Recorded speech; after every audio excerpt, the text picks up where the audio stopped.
Good morning, Libertopia. Here's the bottom line. Statism rests on a massive failure of imagination.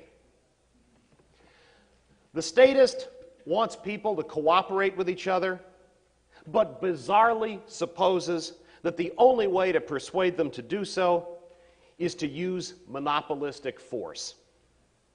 The statist thinks people should be shielded from violence, but can't imagine that they might be able to be without the overhanging sword of Leviathan. The statist believes it's important to protect people against poverty and economic insecurity, but seems to think that we can't cooperate effectively to help others unless a coercive, monopolistic authority manages our helpful actions and decides how it's best for our resources to be spent. The statist wonders who could possibly resolve disputes in the workplace, prevent abuses, stop pollution, and thinks that only monopoly government could possibly do that, when the answer is obvious to the question, who will? The answer is, we will. Who needs the state when we can have anarchy instead? Anarchy is what happens when peaceful people interact on the basis of voluntary cooperation. It beats rule by the state any day of the week.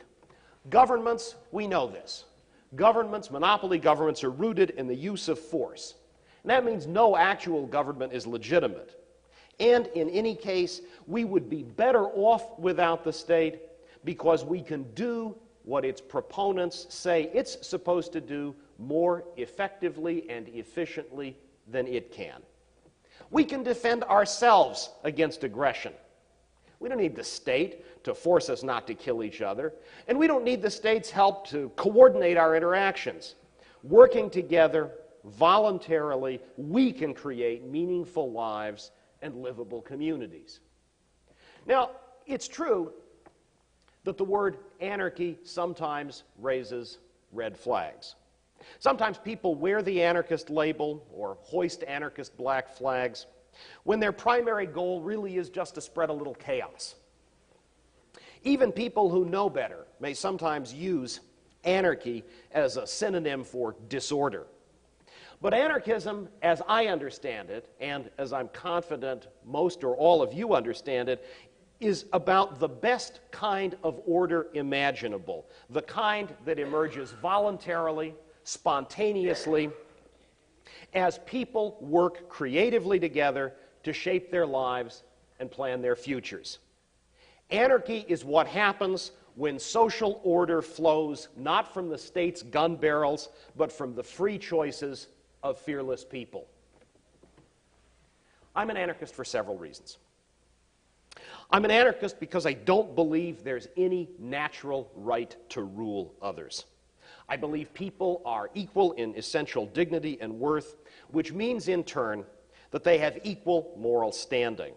That makes it hard to justify giving some people, those who rule the state and those who enforce the ruler's decisions, rights that other people don't have. I'm an anarchist because I believe the state lacks legitimacy. Now, some people say that rulers have more rights than others because the ruled have consented and continue to consent to this arrangement. The fact is, though, and we all know this, and other speakers over the course of the weekend have highlighted why this is so obvious, they haven't. We haven't. We haven't given them their consent, and we're not going to.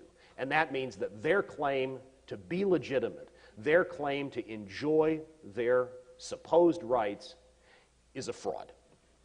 I'm an anarchist because I believe the state is unnecessary. Statists often maintain that having a state is the only way to have a peaceful society. But I believe non-state institutions can provide the services the state provides, but more efficiently and flexibly. And I'm also convinced that if the state has the power to do good things, even very good things, very useful, very important things, it will almost unavoidably use that power in authoritarian ways, and use it, of course, to do bad things. It will suppress harmless behavior on the part of ordinary people. It will acquire more power. there is good reason to ensure that it never gets started down the road to greater power. I'm an anarchist because I think it's obvious that the state tips the scales in favor of privileged elites and against ordinary people. Now, if you listen to good government types, you'll think that when that happens, it's something odd. It's a fluke. Let me tell you something. Tipping the scales in favor of elites is not a bug, it's a feature. That's the way the state is supposed to work. The state tends to promote inefficiencies through subsidies, monopolies, patents, tariffs, and other mechanisms that allow elites to avoid paying the actual costs of what they do and reaping monopoly profits at the expense of ordinary people. The state forces ordinary people to bear the costs of elite decisions and to adjust their preferences and behaviors, our preferences and behaviors, to suit conformist majorities. I believe a stateless society would be more likely than ours to foster efficiency and productivity and to avoid varieties of hierarchy and exclusion that states tend to promote and protect. I'm also an anarchist because the state tends to be destructive. Have you noticed? It engages in war and plunder. It oppresses. It's violent. A stateless society would feature far less large-scale violence than ours. I'm an anarchist because the state restricts personal freedom. I bet you've noticed that too.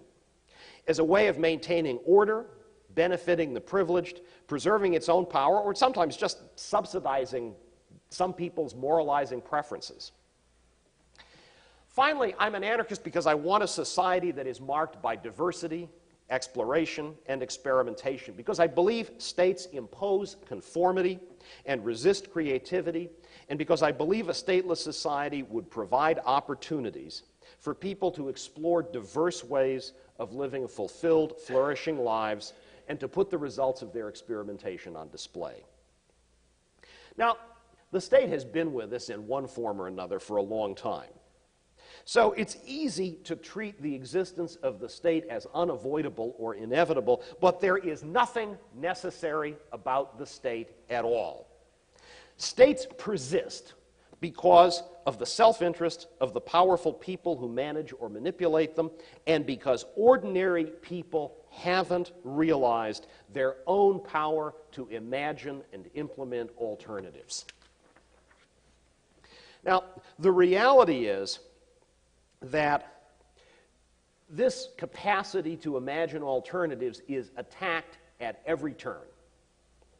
The media promote deference to military, intelligence, and police agencies. They valorize authoritarian behavior. Most of us are perfectly aware that the Bush administration actively promoted, for instance, the use of 24 to legitimize torture.